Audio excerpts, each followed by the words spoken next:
13 heures ici à Abidjan. Merci de nous rejoindre sur la chaîne qui rassemble. Tout d'abord les titres de cette édition. Le président de la République Alassane Ouattara est arrivé hier samedi à Doha au Qatar à l'invitation de l'émir du Qatar, Cheikh Tamim bin Ahmad Al Thani, pour une visite officielle de 48 heures. L'occasion pour les deux chefs d'État de renforcer la coopération entre leurs deux pays.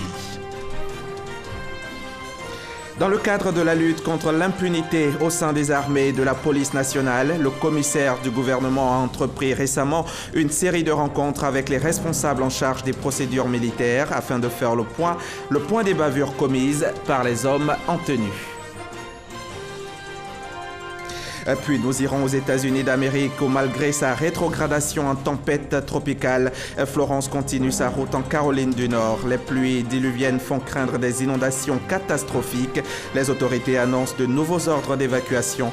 Déjà, plusieurs centaines de personnes ont dû être évacuées.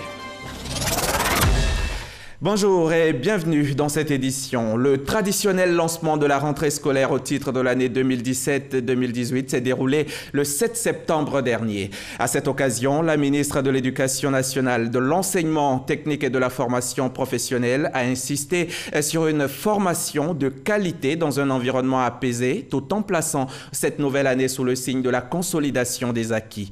Et Kandia Camara, tout en restant constante à son aspiration à l'excellence et à la qualité du système éducatif, place cette année scolaire sous le thème du civisme et de l'engagement de tous pour une école de qualité. De quoi oublier la série de perturbations enregistrées l'année dernière avec les grèves des élèves et des enseignants. Le souhait de Madame le ministre cette année est que chaque acteur du système joue son rôle en toute responsabilité. Quels sont les grands défis du gouvernement pour cette rentrée scolaire 2018-2019? Pour en parler, nous la recevons dans le cadre du magazine du dimanche. Elle, c'est le ministre, Madame le ministre Kandia Camara. Bonjour Madame le ministre. Bonjour Monsieur Diaby. Bienvenue sur notre plateau. Merci. Voilà déjà une semaine que la rentrée a eu lieu, le 10 septembre dernier. Alors cette année scolaire, sous quels auspices vous la placez? Mais sous de bons auspices, parce que nous la voulons calme, paisible, studieuse et avec au bout de très bons résultats en fin d'année. Merci Madame. C'est moi qui vous remercie. Dans 30 minutes, nous nous retrouvons pour échanger. Nous aurons un quart d'heure. D'accord. À très bientôt. À l'invitation de son Altesse, Cheikh Tamim bin Ahmad Al Thani, émir du Qatar, le président de la République Alassane Ouattara est arrivé à Doha hier samedi pour une visite officielle de 48 heures. Au cours de cette visite, le chef de l'État s'entretiendra avec son homologue qatari et co-présidera la cérémonie de signature d'accords de coopération entre la Côte d'Ivoire et le Qatar. Le reportage à Doha de notre envoyé spécial Awa Touré. Aéroport international Hamad de Doha, ce samedi 15 septembre, arrivée du président de la République Alassane Ouattara au Qatar pour une visite officielle les 16 et 17 septembre. La deuxième, après celle qu'il a effectuée en mai 2013 dans ce pays de la péninsule arabique à l'invitation du père de l'émir qui a abdiqué en sa faveur le 25 juin 2013. La Côte d'Ivoire et le Qatar, il faut le rappeler, sont liés par plusieurs accords de coopération. Les derniers en date, 4 au total, ont été signés lors de la visite de l'émir du Qatar à Abidjan en 2017. Il s'agit du protocole de coopération dans le domaine des sports et 2 mémorandums d'entente entre les deux gouvernements dans le domaine de la jeunesse et de la culture, ainsi qu'un accord relatif aux services aériens. Les deux chefs d'État, à l'occasion de cette visite officielle, vont donc faire le point sur les relations de coopération entre les deux pays et trouver les voies et moyens pour les renforcer. Autre articulation du séjour du président Alassane Ouattara au Qatar, la visite du musée d'art islamique, du chantier de construction du métro de Doha et la rencontre avec le secteur privé du Qatar. Le vice-président de la République, lui, a quitté Abidjan ce dimanche à destination de Washington aux États-Unis, où il va prendre part aux journées d'hommage en l'honneur de l'ambassadeur Andrew Young, diplomate afro-américain de renom, grand militant des droits civiques des Noirs aux États-Unis et ancien compagnon de lutte de Martin Luther King.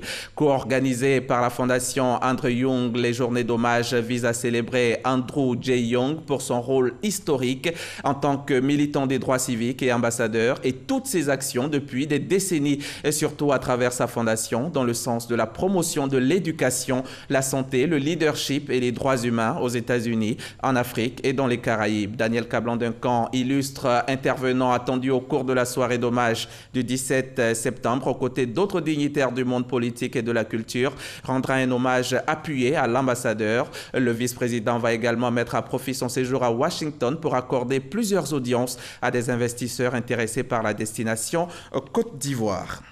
Sur place, ici, en Côte d'Ivoire, la lutte contre l'impunité au sein des armées et de la police s'accentue.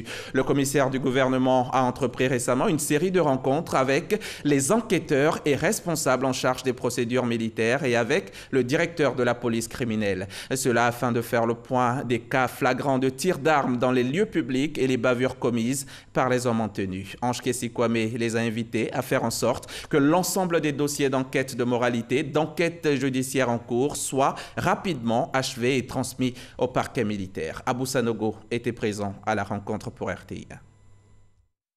En un mois, 4 cas de bavure ont été enregistrés sur l'ensemble du territoire national, notamment à San Pedro, Odiéné, Tanda et dans la commune d'Abobo.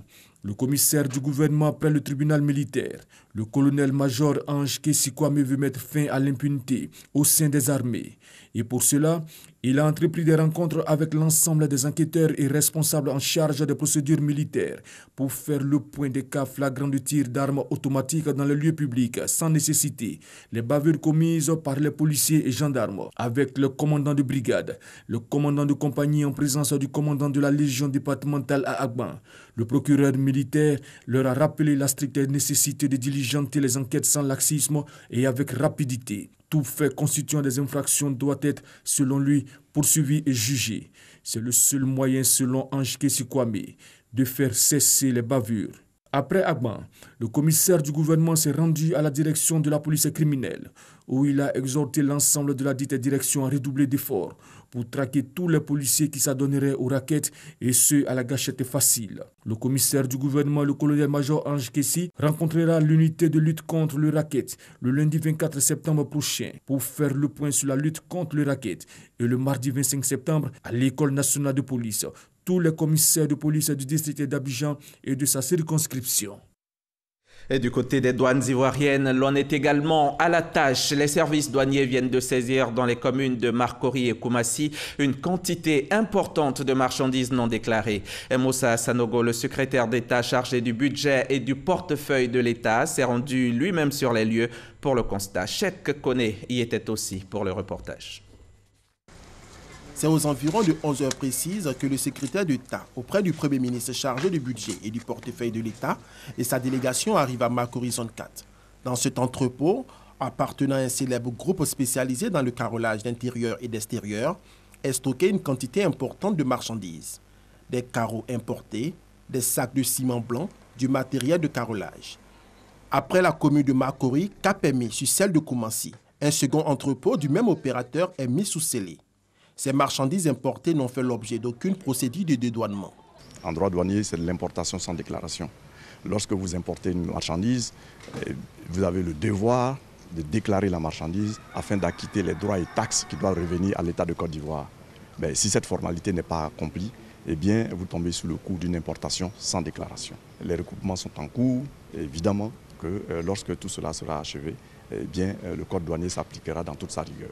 Une infraction aux procédures douanières qui fait perdre des centaines de milliards de francs CFA à l'État de Côte d'Ivoire. Le gouvernement a donc décidé d'engager la guerre contre tous les fossoyeurs de l'économie nationale. Nous continuons de renforcer notre degré de vigilance pour essayer de préserver l'économie nationale. Parce que ce type de comportement, malheureusement, vous en convenez avec moi, ne contribue pas à ce que l'État puisse disposer de suffisamment de ressources pour pouvoir financer notre développement. Et c'est également le lieu d'appeler les opérateurs économiques à faire le nécessaire pour être en conformité, pour être conforme aux dispositions réglementaires. C'est la meilleure sécurité. Au titre de l'année 2018, l'administration des douanes est appelée à collecter un montant de 1803,5 milliards de francs CFA. Mais rappelons qu'en 2017, sur un objectif de 1683,3 milliards de francs CFA, l'administration douanière a réalisé 1723,73 milliards de francs CFA, dégageant ainsi un excédent de 42,91 milliards de francs CFA. Reportage signé Cheikh Koné. À la maréchaussée, on renforce les capacités d'action de ce corps d'élite. Des pelotons de surveillance et d'intervention viennent d'être créés à l'école de gendarmerie de Torogué à Daloa en vue d'intervenir immédiatement pour le compte des compagnies de gendarmerie territoriale en cas de besoin. Après un stage de formation, cette toute nouvelle unité est opérationnelle et prête à investir le terrain. Notre correspondant Ngana Konaté a assisté à la présentation de l'unité aux autorités militaires. Sans reportage. Ils ont été formés pour lutter contre le grand banditisme. Au nombre de 85, ces gendarmes viennent renforcer les autres forces pour lutter contre les bandits des grands chemins. Après un stage de formation qui a duré 2 mois, cette unité de la gendarmerie, désormais opérationnelle, a été présentée aux autorités militaires au cours d'une cérémonie. Durant environ 5 semaines, ces stagiaires ont été éprouvés intellectuellement, physiquement et moralement. L'instruction a porté sur les domaines suivants: tactique d'intervention, maintien et rétablissement de l'ordre public, franchissement opérationnel, l'autodéfense, le tir de jour et de nuit, les parcours de stress et d'endurance. Soyez rassurés de la capacité opérationnelle de ces stagiaires. Des diplômes de participation et des parchemins ont été remis aux stagiaires. Pour le commandant de la gendarmerie territoriale, la création de ces pelotons de surveillance devrait apporter une réponse aux déficits sécuritaires auxquels la gendarmerie est souvent confrontée. Les éléments ont été formés pour lutter contre le grand banditisme dans le ressort de la compagnie à laquelle ils appartiennent. Grand banditisme, vous entendez braquage, vol, coupeur de route et tout ce qui va avec. S'il y a des troubles à l'ordre public, ils sont les premiers à intervenir en attendant que le renfort de la mobile puisse arriver sur les lieux. La partie attractive de la cérémonie a consisté à un exercice de simulation d'une séance de maintien et de rétablissement de l'ordre. Ceci pour témoigner de la capacité opérationnelle de cette unité spécialisée. Il est temps que les accords régionaux et les conventions signées par les chefs d'État africains prennent forme pour une libre circulation des biens et des personnes sur le continent. Voilà la conclusion de la rencontre qui a réuni pendant 3 jours les parlementaires de la CEDEAO sur les bords de la lagune Ébrié. Il était question de mettre en route le projet de la zone de libre-échange continentale africaine. Un projet dont la réalisation aura un impact positif sur l'ensemble du continent, selon le député Moustapha Cissé, président du Parlement de la CEDEAO. Gabriel Zani. Accélérer le processus d'intégration sous-régionale passe par la libre circulation des biens, des personnes et surtout des capitaux, facteurs de croissance. Les parlementaires de la CEDEAO affirment avoir fait un pas de plus vers la réalisation du projet de la mise en place de la zone de libre-échange continentale au terme de 3 jours de travaux à Abidjan. C'est l'heure de la mise en œuvre et en application des règles de l'OMC. C'est l'heure de la mise en application des règles des accords de partenariat économique qu'il faut conformer aux exigences de l'OMC que nous avons signées, nous tous. Nous avons travaillé beaucoup sur ça au niveau de la CEDEAO. On parle de la libre circulation des personnes, des biens, des capitaux et le droit d'établissement. Aujourd'hui, il urge de noter, nous, si en tant que représentants des populations, nous prenons bras le corps cette question brûlante avec les opérateurs économiques qui ont fait des exposés, avec le secteur privé, avec les parlementaires, nous avons pris la balle au rebond. Donc, il faut s'en féliciter. 320 millions de personnes occupent l'espace sous-régional CEDEAO et toute cette population a besoin de partager des activités commerciales avec celles d'autres blocs sous-régionaux que sont par exemple la CEEAC, la Communauté économique de l'Afrique centrale et l'UMA, l'Union du Maghreb arabe. Aujourd'hui, il est question de voir comment on peut le mettre en œuvre dans chaque communauté économique régionale. Il a été demandé dans l'accord que chaque communauté, dont la CEDEAO va mettre en place un comité de suivi de l'accord. Il faut maintenant coordonner la manière de l'appliquer au sein de la CEDEAO. Cet accord, sa mise en application peut toucher directement les populations. Le concept de la ZLEC, zone de libre-échange continentale, a été évoqué le 22 octobre 2008 par les dirigeants de la communauté de développement d'Afrique australe, SADC, du marché commun de l'Afrique orientale et australe, COMESA, et de la communauté de l'Afrique de l'Est, EAC, au cours d'un sommet tripartite. En 2012, il a été élargi pour inclure l'Afrique de l'Ouest, donc la CEDEAO, la CEEAC, regroupant les pays du centre du continent, et l'UMA, l'Union du Maghreb arabe. La zone de libre-échange s'étend tout le long de l'Afrique, du Caire en Égypte jusqu'au Cap, l'extrême sud du continent. À terme, la ZLEC sera la plus importante zone de libre-échange avec 55 pays participants et elle pourra servir de base pour la réalisation d'une Afrique unifiée. Les réflexions régionales sur les programmes d'information des radios et télévisions publiques de l'espace CEDEAO qui avaient lieu à Grand-Bassam sont également terminées. À l'issue de la rencontre, les représentants des 13 pays présents ont convenu de mettre tout en œuvre pour la crédibilité et la réhabilitation de l'image de l'Afrique à travers l'Union, ainsi que le partage du savoir-faire en termes de traitement de l'information. Ils souhaitent également que la commission de la CEDEAO appuie cette initiative du directeur général de la RTI. Le reportage de Walter Amadou Ouattara. Des reportages et magazines de tout genre traitant des réalités du continent produits par des Africains disponibles en temps réel pour les médias de la sous-région, mais aussi en dehors. C'est ce que recommandent des professionnels des radios et télévisions publiques de la CEDEAO. Nous recommandons la prise de toute disposition utile pour la désignation de points focaux devant faciliter un meilleur partage d'informations entre les chaînes de services publics des pays membres de l'espace CEDEAO. On détruit l'image de l'Afrique, nous la refaisons, nous la réhabilitons. Et c'est ce que nous tentons de faire, mais on le fait dans l'Union.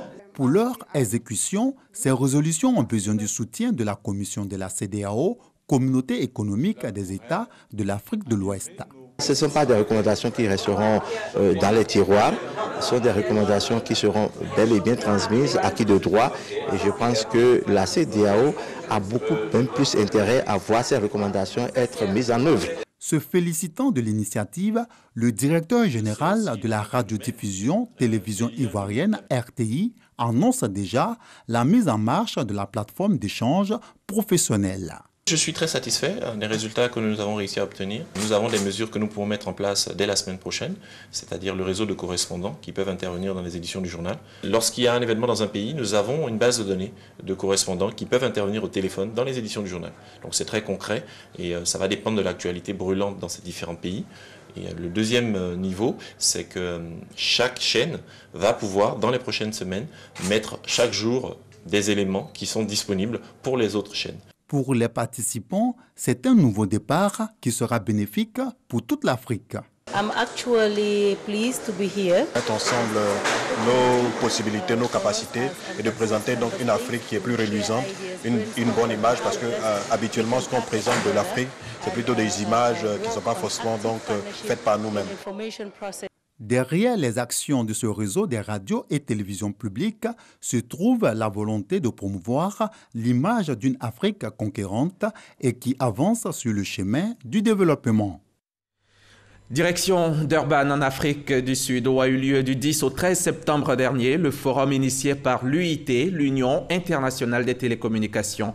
La Côte d'Ivoire y était représentée par le ministre de l'économie numérique et de la Poste, Claude Isagdé, tout en s'imprégnant des bonnes pratiques pour la réalisation d'une politique de digitalisation plus accrue, a porté la candidature de la Côte d'Ivoire comme membre du conseil de l'UIT.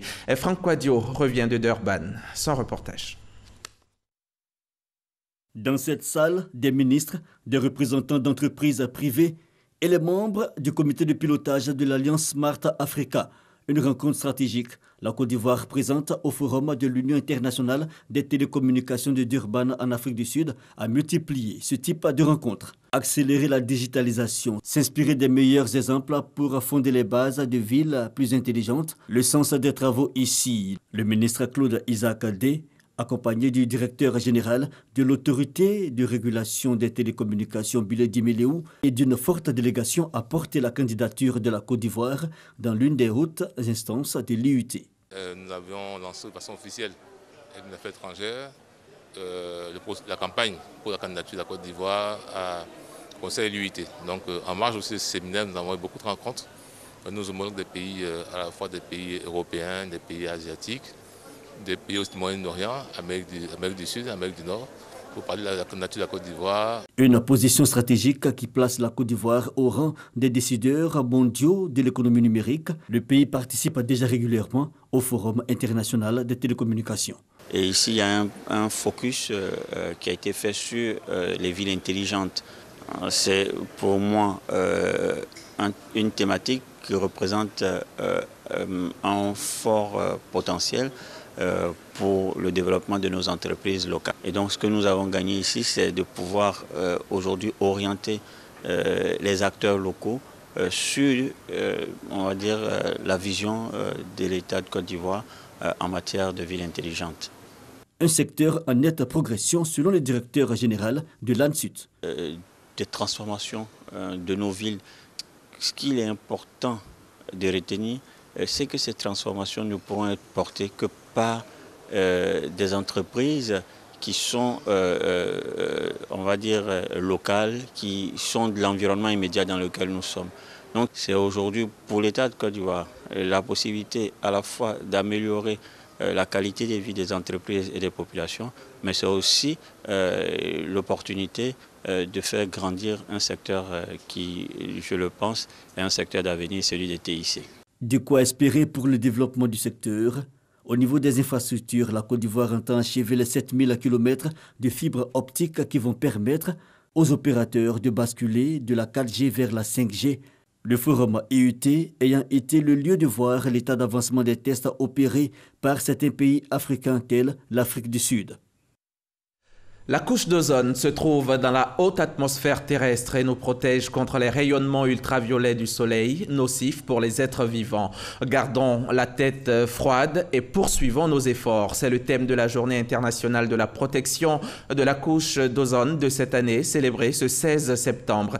C'est un cri de ralliement. Nous exhortons tous à poursuivre les travaux exemplaires menés pour la protection de la couche d'ozone et du climat dans le cadre du protocole de Montréal. Grace Kando a recueilli la déclaration du gouvernement. Gardons la tête froide et poursuivons nos efforts. Thème retenu cette année à l'occasion de la Journée internationale de la protection de la couche d'ozone. Elle a été proclamée par l'Assemblée générale des Nations unies en décembre 1994. Pour comprendre ce thème retenu, il convient de rappeler que depuis plus d'un quart de siècle, l'un des plus grands défis posés à la communauté internationale et à l'humanité est l'appauvrissement de la couche d'ozone qui protège la vie sur Terre des rayons ultraviolets du Soleil et ses émissions. À l'initiative de l'ONU Environnement, il a été adopté en 1987 le protocole de Montréal relatif aux substances qui appauvrissent la couche d'ozone pour apporter une solution adaptée et efficace. Aujourd'hui, il s'agit de l'élimination des hydrofluorocarbures ou encore appelés Freon 22, utilisés en grande quantité dans l'alimentation des climatiseurs, des centrales de climatisation et des entrepôts frigorifiques, souvent indispensables dans les contrées à climat tropical comme la Côte d'Ivoire et dont la fin de la consommation est prévue pour 2030. En Côte d'Ivoire, des activités d'élimination des substances qui appauvrissent la couche d'ozone sont menées. Pour preuve, les substances appelées chlorofluorocarbone et communément connues sous le nom de Freon en Côte d'Ivoire et utilisées dans la production du froid, la fabrication de la mousse et les aérosols sont éliminés depuis le 1er janvier 2010. Les halons pour l'extinction des incendies en 2005 et surtout le bromure de méthyle pour le traitement du cacao stocké avant son exportation en 2015. Ces résultats ont pu être atteints grâce à l'appui financier du Fonds multilatéral de Montréal et de l'ONU Environnement. Vous allez le voir en image. À Zienou, au centre-ouest de la Côte d'Ivoire, le fleuve Bandama en crue est sorti de son lit, provoquant l'inondation de plusieurs quartiers de la ville depuis vendredi. Selon les autorités municipales, plus de 300 familles sont concernées par cette inondation. Nous y reviendrons ce soir dans le 20h. Malgré sa rétrogradation en tempête tropicale, Florence continue sa route en Caroline du Nord, où les pluies diluviennes font craindre au gouverneur des inondations catastrophiques. Les autorités annoncent de nouveaux ordres d'évacuation. Ils concernent désormais les habitants de l'intérieur des terres qui habitent à proximité des rivières. Voici qui nous conduit directement au magazine du dimanche. L'invité de ce jour est installée, c'est Madame Kandia Camara, la ministre de l'Éducation nationale, de l'enseignement technique et de la formation professionnelle. Si vous le voulez bien, Madame le ministre, avant d'entamer notre échange, nous allons suivre cet élément vidéo. Si en général l'année scolaire 2018-2019 a débuté normalement, il reste qu'elle a été perturbée par des élèves et étudiants récusant le paiement des frais annexes de scolarité. Certains parents d'élèves ne comprennent pas non plus l'usage de ces frais. Si vous avez 2 ou 3 enfants, les frais annexes, ça crée beaucoup de problèmes. Il faut absolument que nous sachions où cette somme que nous payons rentre. On a l'impression qu'on paye, mais ils ne font pas ce qu'ils disent faire de cet argent. Donc s'ils peuvent diminuer et puis mieux nous expliquer, ça va être encore mieux. La communauté éducative s'est donc réunie pour éclairer l'opinion publique sur le rôle des comités de gestion des établissements scolaires et la contribution des parents au système éducatif. L'école de Zouan-Ounien, l'EPP Zouan-Ounien, dans un village, n'a pas les mêmes préoccupations que le lycée Sainte-Marie, que le collège moderne de Cocody. Absence de points d'eau, ça existe. L'électricité dans l'école, ça existe. Et c'est un nombre de préoccupations qui sont levées, déclinées en activités, en plan d'action, et cela est porté à la connaissance de la communauté qui décide de la levée de cotisations. Le chef de cabinet du ministre de l'Éducation nationale a rappelé la gratuité de l'école à l'exception des frais d'inscription. Ceux-ci sont fixés à 6 000 francs et concernent uniquement l'inscription en ligne. L'inscription physique ne doit pas donner lieu à des frais supplémentaires exorbitants, a-t-il averti. Dans les écoles publiques, les frais du COGES, 1 700 francs CFA, sont compris dans le montant de l'inscription en ligne. Dans le privé, le COGES perçoit 3 000 francs par élève. En dehors du budget de l'État, tout autre financement relève des comités de gestion. Pour l'année scolaire 2017-2018, les recettes des COGES sont réparties à hauteur de 2,5 milliards de francs CFA pour les cotisations exceptionnelles, 583 millions de francs CFA de subventions, de quoi faire des COGES un véritable outil d'appui au système scolaire ivoirien. Alors, Madame le ministre, merci d'avoir répondu à notre invitation.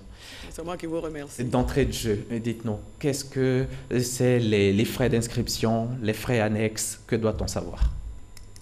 Il faut savoir que, aussi bien en Côte d'Ivoire, dans toutes les structures, dans tous les départements, partout dans le monde, les élèves, surtout du secondaire, et les étudiants paient toujours des frais d'inscription. En Côte d'Ivoire, cela a été instauré depuis les années 90. Donc, à l'époque, jusqu'en 2010, les frais, le coût était laissé à la charge de chaque chef d'établissement. Et je voudrais rappeler ici que les parents payaient entre 10 000 et 40 000 francs par enfant dans les établissements publics. Et donc, quand nous sommes arrivés, nous avons mis un terme à cela parce que ces frais étaient gérés de façon opaque. Et c'est ainsi que, grâce au numérique, nous avons instauré les frais d'inscription en ligne. Et cela permet évidemment de bien gérer les ressources. Donc, c'est un outil, un système de bonne gouvernance. Cela permet de gérer ces fonds de façon transparente, mais surtout, cela permet à l'opinion nationale de savoir à quoi s'attendre. C'est-à-dire le paiement de 6 000 francs, pas 6 500 francs, pas 6 500 francs, 6 000 francs. 5 000 francs comme frais d'inscription et 1 000 francs pour la carte d'identité scolaire, pour identifier effectivement les élèves. Alors, voilà. Ça c'est les frais d'inscription. Oui, les frais annexes. Bon, les frais annexes, de quoi il s'agit? Vous savez, la Côte d'Ivoire ne s'isole jamais. Donc, tout comme cela se fait ici, et c'est ce qui se fait partout, surtout en Afrique et même dans beaucoup de localités dans le monde, la gestion académique et pédagogique revient à l'État, revient au ministère. Mais la gestion sociale d'un établissement revient aux parents parce que l'école, c'est l'affaire de la communauté. Et d'ailleurs, de plus en plus, les partenaires exigent vraiment une gestion communautaire de l'école. C'est-à-dire l'État construit, l'État équipe, mais on implique la communauté dans la gestion de l'école. Pour l'entretien. Donc, voilà. Et à quoi servent ce qu'on appelle les frais annexes? D'abord, il faut savoir que c'est quelque chose de légal parce que la possibilité est donnée au comité de gestion de lever des cotisations à hauteur de 3 000 francs maximum par an, et cela doit être fractionné. Et donc, ces fonds permettent d'abord, d'assurer l'entretien des écoles, le gardiennage de l'école, et puis aussi de faire certaines réparations légères, telles que, par exemple, changer les poignées d'une salle de classe, etc., etc. Il faut savoir aussi qu'en Côte d'Ivoire, nous avons beaucoup d'établissements qui ont été construits sans latrine, sans point d'eau, non électrifiés. L'État essaie de faire ce qu'il peut, mais parfois les parents eux-mêmes, pour le confort de leurs enfants, pour permettre à leurs enfants d'étudier dans un cadre adéquat, les parents eux-mêmes se cotisent et effectivement font face à ces difficultés. Mais il faut savoir aussi que les frais annexes sont laissés à la charge des parents. Rien n'est imposé à qui que ce soit. Et c'est la raison pour laquelle parfois nous nous étonnons. Et le ministère de l'Éducation ne perçoit rien sur ces fonds? Absolument rien. Ce qui revient aux structures du ministère, ce sont les frais d'inscription. Les 6 000 francs. Les 6 000 francs. Et je peux vous dire, pour garantir la transparence dans la gestion de ces fonds, une clé de répartition est déposée auprès des opérateurs. Ce sont les opérateurs de téléphonie mobile qui font le recouvrement. Et ces fonds vont directement aux structures destinataires. Cela ne transite pas par le ministère. Pour une question de traçabilité, de bonne gestion, de bonne gouvernance.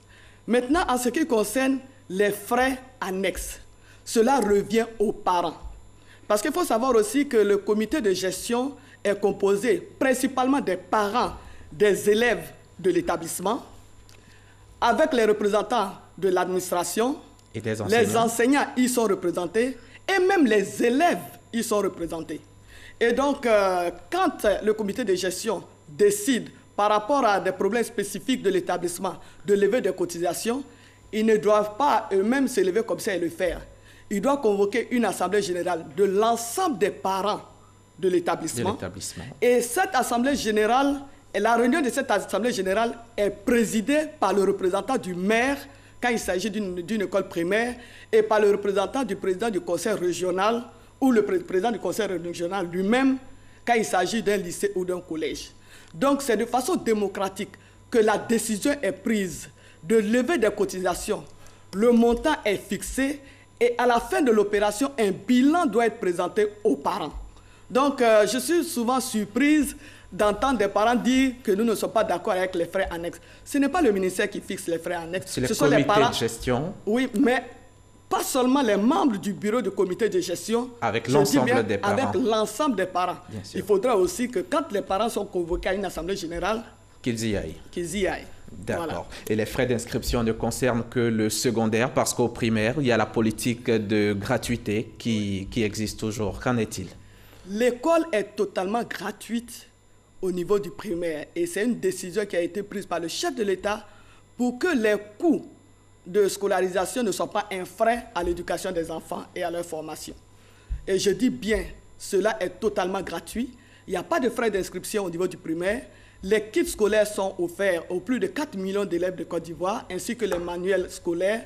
Donc, il n'y a pas de frais du tout. Pour les plus grands, les sacs d'élèves, même les sacs de colis, leur sont offerts. Donc, au niveau du primaire, aucun frais n'est exigé à qui que ce soit. Et d'ailleurs, en 2012, j'ai dû relever 5 directeurs d'école de leurs fonctions parce qu'ils avaient pris de l'argent. Et encore une fois, avec les parents. Encore une fois, je m'adresse aux Ivoiriens pour dire que l'école est totalement gratuite au niveau du primaire. Celui à qui on demande quoi que ce soit, qu'il ait le courage de nous saisir et je vous assure, des mesures seront prises pour remédier à cela. Maintenant, le secondaire n'est pas gratuit. Bien sûr. Voilà, donc le secondaire n'étant pas gratuit, il y a les frais d'inscription, je l'ai dit, et le reste revient toujours aux parents eux-mêmes. Aux parents et aux parents eux-mêmes. À travers les comités de gestion. Voilà. Mais ce que nous disons aussi à l'administration et aux enseignants, aucun enfant ne doit être mis dehors parce que son père ou sa mère ne s'est pas acquitté. Des 3 000 francs. Voilà, maximum. des 3 000 francs. Voilà. D'accord. Il y a aussi la question du redoublement, Madame le ministre, la question du redoublement qui alimente beaucoup les débats ces derniers temps. Qu'est-ce qu'il en est réellement? Encore une fois, nous sommes surpris. Il faut savoir qu'en 2010-2011, le taux de redoublement était de plus de 21%. Grâce aux mesures qui ont été prises par le chef de l'État et par le gouvernement, aujourd'hui, ce taux est réduit à 11%. Mais je voudrais dire ici qu'en tant que ministre de l'Éducation nationale, de l'enseignement technique et de la formation professionnelle, ma mission, c'est de faire en sorte que tous les enfants réussissent à l'école. Je n'ai pas pour mission de faire redoubler un enfant, encore moins de le faire exclure de l'école. Et surtout que l'école est obligatoire jusqu'à l'âge de 16 ans. De 6 Ça veut dire quoi? De 6 à 16 ans. Ça veut dire que aussi bien l'État que les parents d'élèves et les enseignants, nous devons réunir les conditions pour que tous les enfants inscrits au CP1 arrivent à la classe de 3e, pour ceux qui font l'enseignement général, ou alors fassent une formation dans un centre de formation professionnelle ou dans un lycée professionnel. Donc, personne ne doit être laissé pour compte. Mais il est évident que nous sommes des humains. Il y en a qui apprennent plus vite que d'autres. Il y en a qui ont des difficultés réelles pour avancer. Et quand ce constat est fait, qu'un enfant n'a pas le niveau pour aller en classe supérieure, il est autorisé à redoubler. Mais en Côte d'Ivoire, on ne redouble pas 2 fois. Quand la 2e fois, l'enfant est exclu. Mais je le dis, la mission qui m'a été assignée par le président de la République, c'est d'assurer une éducation et une formation à tous les enfants de Côte d'Ivoire, que je considère d'ailleurs comme les miens, et aujourd'hui, ils sont plus de 7 millions. Mon vœu le plus ardent, c'est de faire en sorte que tous ces enfants-là puissent réussir. C'est la raison pour laquelle, justement, des mesures ont été prises, M. Hamza Diaby. L'année dernière, vous avez entendu parler des cours de mercredi, parce que, vous savez, l'enfant est évalué en fin d'année sur les compétences acquises pendant toute l'année. Donc, il y a des leçons qui lui sont apprises et ces leçons-là, pour ces leçons, il est évalué en fin d'année. Et c'est la raison pour laquelle nous avons fait en sorte d'être conformes aux normes de l'UNESCO.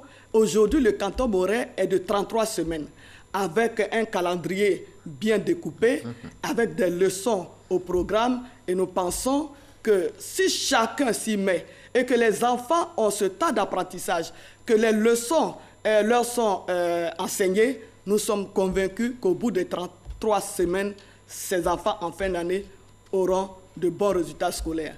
Et aussi, tout en tenant compte du fait que les enfants ont certaines difficultés, il y a certains enfants qui ont des lacunes.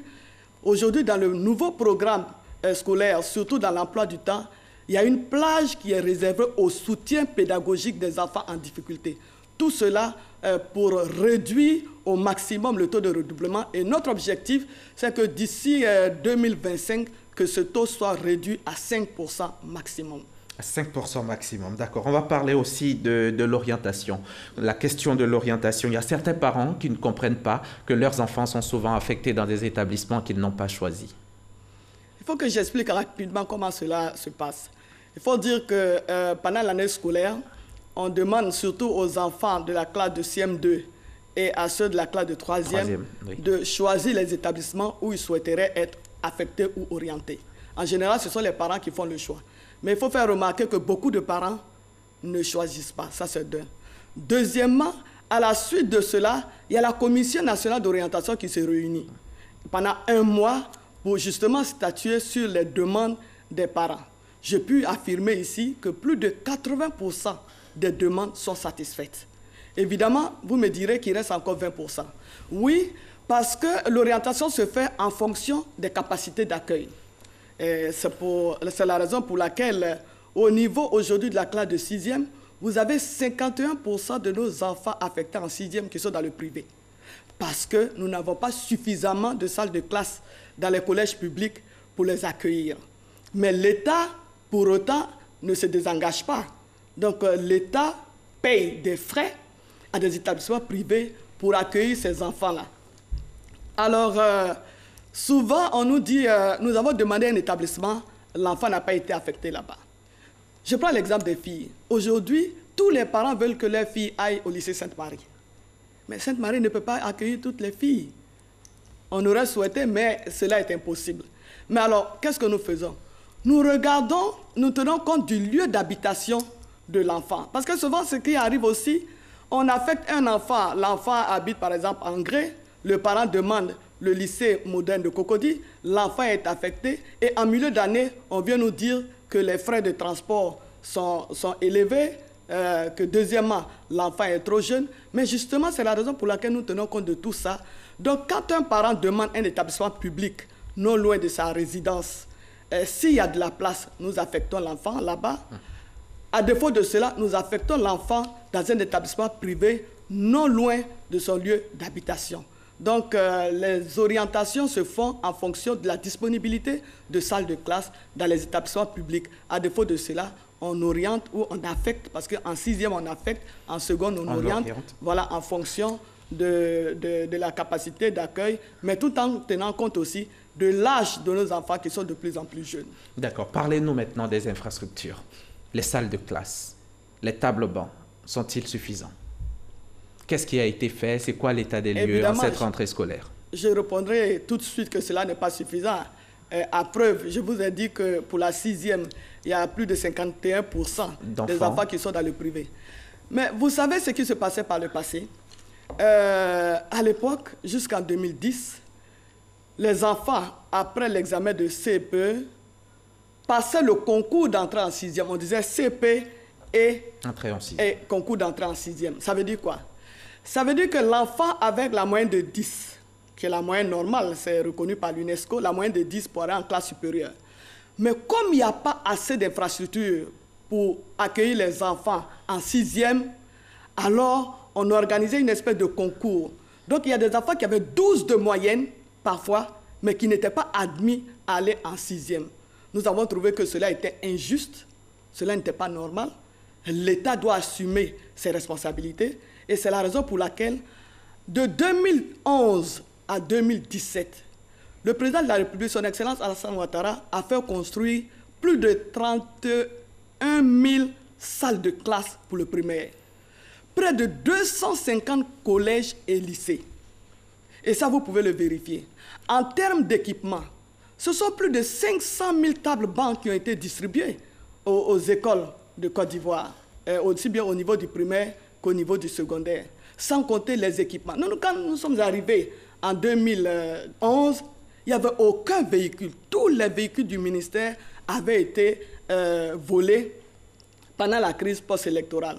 Mais au jour d'aujourd'hui, vous pouvez le vérifier, c'est 280 véhicules que nous avons acquis et mis à la disposition de nos collaborateurs, sans compter les équipements informatiques, les équipements sportifs, les équipements de musique, etc., etc. En ce qui concerne les réhabilitations, vous pouvez aussi le vérifier, nous avons réhabilité plus de 3000 salles de classe du primaire. Et nous avons réhabilité, ça c'est extraordinaire, vous pouvez le voir, près de 300 lycées et collèges. les collèges et les lycées les plus importants. Le lycée classique d'Abidjan, le lycée technique, le lycée Leboutou, le lycée de jeunes filles de Yopougon, le lycée de jeunes filles de Boaké, le lycée de Touloupleu, le lycée de Man, etc., etc. Il y en a tellement et tout ça. Et nous continuons les réhabilitations parce que nous pensons qu'aussi bien l'enseignant et l'élève, tout ce monde doit travailler dans un cadre propice au bon apprentissage, dans un cadre adéquat. Dans un cadre adéquat. Le thème cette année, civisme et engagement de tous pour une école de qualité. Ce thème revient pour la 2e année consécutive. Oui, vous savez, le président de la République, Alassane Ouattara, et le premier ministre Amadou Gon Coulibaly prônent toujours le civisme au niveau des Ivoiriens. Et nous pensons que ce sont des valeurs qui doivent être inculquées aux enfants dès le bas âge. Et c'est la raison pour laquelle, aussi bien l'année dernière que cette année, nous avons reconduit le thème de l'année dernière, civisme et engagement de tous pour une école de qualité. Qu'est-ce que cela veut dire? D'abord, nous voulons que nos enfants connaissent leur pays. Nous voulons que nos enfants sachent ce qu'est la République et les symboles de la République. Les symboles de la République, qu'ils aient l'amour de leur pays, qu'ils tiennent compte du bien public et qu'ils tiennent compte de l'environnement, que ces enfants-là sachent que pour mieux vivre, il faut respecter les droits des autres avant de faire respecter ses droits. Donc, qu'ils aient le goût du travail bien fait, l'amour de leur pays, le respect de l'autre, le respect des droits de l'homme, etc., etc. Donc, nous voulons que nos enfants d'aujourd'hui soient des citoyens, de bons citoyens pour leur pays. Et nous voulons, pour que cela puisse se faire, nous demandons à chaque acteur du système éducatif de s'y engager. C'est la raison pour laquelle nous disons civisme et engagement de tous. Mais cela ne concerne pas que les élèves, cela concerne aussi les enseignants. Les enseignants d'abord, les enseignants et le personnel d'encadrement. Il faut qu'ils soient assidus à l'école, il faut qu'ils aient un comportement exemplaire à tout point de vue. Il faut qu'ils respectent aussi les institutions de la République, qu'eux aussi aient l'amour de leur pays, qu'eux aussi puissent donner le bon exemple, parce que les enseignants sont des modèles pour les élèves. Le personnel aussi doit donner le bon exemple, et surtout les parents. Il faudrait que les valeurs que nous inculquons aux enfants à la maison, à l'école, il faudrait qu'arriver à la maison ou dans la rue, ils voient les mêmes valeurs. Nous ne voulons pas inculquer des valeurs de civisme aux enfants et qu'arriver à la maison, qu'ils voient autre chose. On lui demande de tenir compte de l'environnement, de faire la politique de la salubrité. Et si à la maison, papa et maman jettent des ordures par terre, versent de l'eau par terre, il est évident qu'ils ne seront pas de bons modèles pour ces enfants-là. Et c'est la raison pour laquelle nous demandons l'engagement de tous. L'engagement de tous les acteurs du système éducatif. Parce que nous pensons fermement que si les valeurs de civisme sont inculquées aux enfants, si les enfants les assimilent, si les adultes sont toujours des modèles pour eux, nous sommes convaincus au bout que nous aurons une école de qualité parce que chacun va y contribuer. Et c'est ça l'objectif du thème de l'année, civisme et engagement de tous pour une école de qualité. Une école de qualité parce que le président de la République a beaucoup d'ambition pour la Côte d'Ivoire. Il veut que la Côte d'Ivoire soit émergente. Il le dit souvent, nous sommes dans un monde globalisé, mais un monde ouvert. Nous, notre mission, c'est de faire en sorte que les enfants ivoiriens ayant un bon niveau d'éducation et de formation, que cet enfant-là puisse se comparer aux autres enfants du monde. Nous sommes dans un monde de compétition.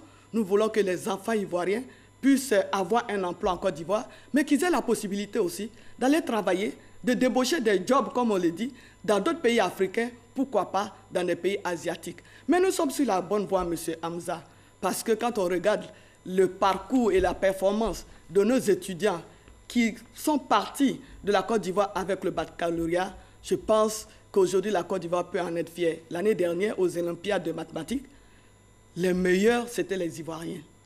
Le meilleur des meilleurs, le major, c'est un Ivoirien. Et je peux vous dire, nous avons envoyé près de 15 élèves en classe prépa.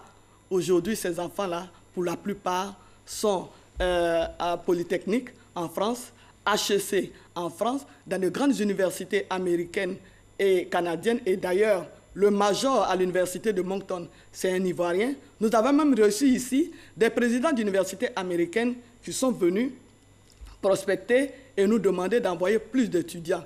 Nos étudiants sont performants à l'extérieur, c'est une fierté, mais nous disons que beaucoup reste encore à faire. C'est la raison pour laquelle nous demandons l'engagement de tous pour pouvoir atteindre cet objectif-là. Une école de qualité, c'est ça l'objectif. Merci Madame le ministre. C'est moi qui vous remercie. Madame Kandia Camara, ministre de l'Éducation nationale, de l'enseignement technique et de la formation professionnelle. Je rappelle que vous étiez sur notre plateau pour nous parler des grands défis de votre secteur. Merci d'avoir accepté notre invitation.